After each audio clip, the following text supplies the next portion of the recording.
Recevez la voix d'AKOUPE, producteur de terre Yapi Mathurin. Yakassé Soba mon Yakolo. Vous apprenez le boucher de père. Maitre Dozy, le lion des arrangeurs. Allez, gagez ma wengi, tiens, quoi le boucher de père. Maman Solange, allez, on m'y a posé. Y'a pas chien. Allez, gagez ma wengi, tiens, quoi le boucher de père. Maman Solange, allez, on m'y a posé.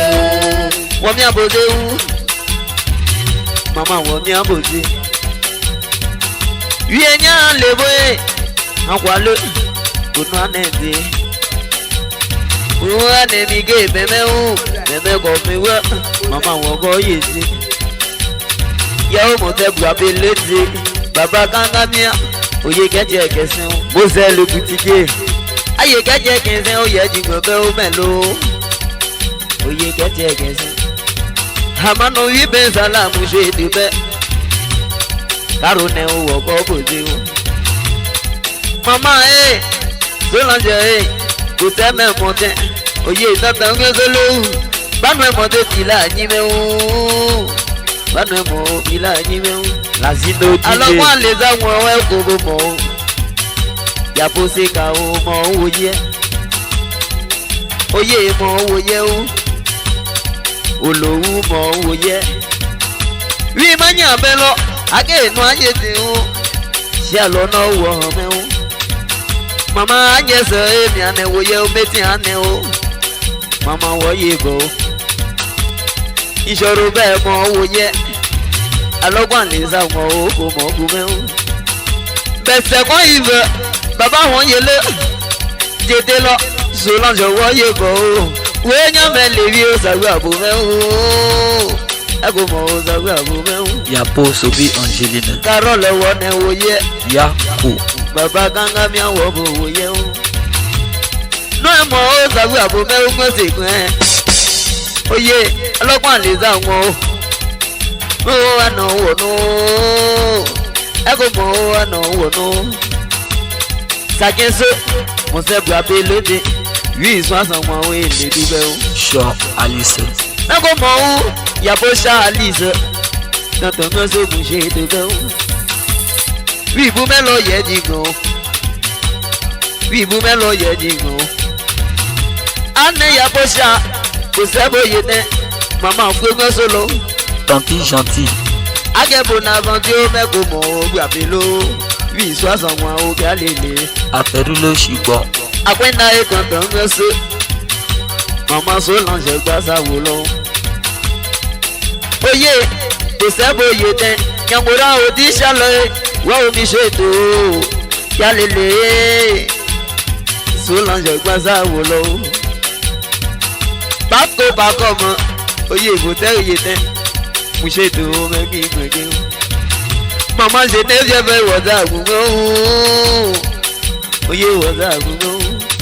Ate Yakassé mele, sabi adada tolo, banu mi mo. Elevi ki aloba o we la junu wi no anede o Priska wo mi gbege we la junu wi no anede o Laza wo mi go ani gbe ketan mama wo no dede o we o za we anyedo Desire wo za gugo Desire wo za gugo Fabrice efo nso lo mu se to be u wa pẹ̀lú kẹ̀kẹ́ lelu balance mama wo ko ye de Karone o oye le no bo no bese kon mari wo mi gbege arrange Dozy wo ye mo be u ande mo wo mi mo be wi e manya be lo baba Melody gbo kon lo bo tembo ye meko mo o badibaje oye meko mo di ane Melody ibo solo bebe te be ugo solo musa wada gugo mu se te be u bu apon le mu se to jalele oye mo oye o tabi ajege kan mi go mama Blandine wada gugo Maman was a woman. Ane ability muje de beu galileo. Baba kanga bien que check sing. Dorina wo mi mo mame da o. Oye wane oye o. Age simply go wane oye.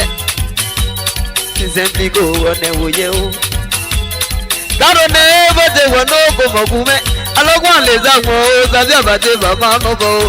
Agbo bo so edulo le no bo no Egwa ne mo baje o. Ya po ku so wo mi gboge. Ku so wo mi gboge. Lagbo. Wa kan lo mu se kan mewo. Bi eyan mele we. Agobo no anezi. Jise ko ti wa. Ko te bo ye ne. Baba egwe so lo. We yan mele mu se te pe o. Eko mo mu se te pe o. Àwọn to bi so lo. Badada ton. Baya wene sagwa fin le ba mi mo be u. Karo ne o gba wo lo. Karo lowo ne o ye o. Bijo mo suku tefe. O mo suku tefe. Na me yiyan lo o to ne fi o mi se te pe u. O ne wo do je bete. Abano wi be sala mo wi do. Ya o sagwa fin lo. Nya ke won lo. Na se ba lo ba wo be o. Age me siro.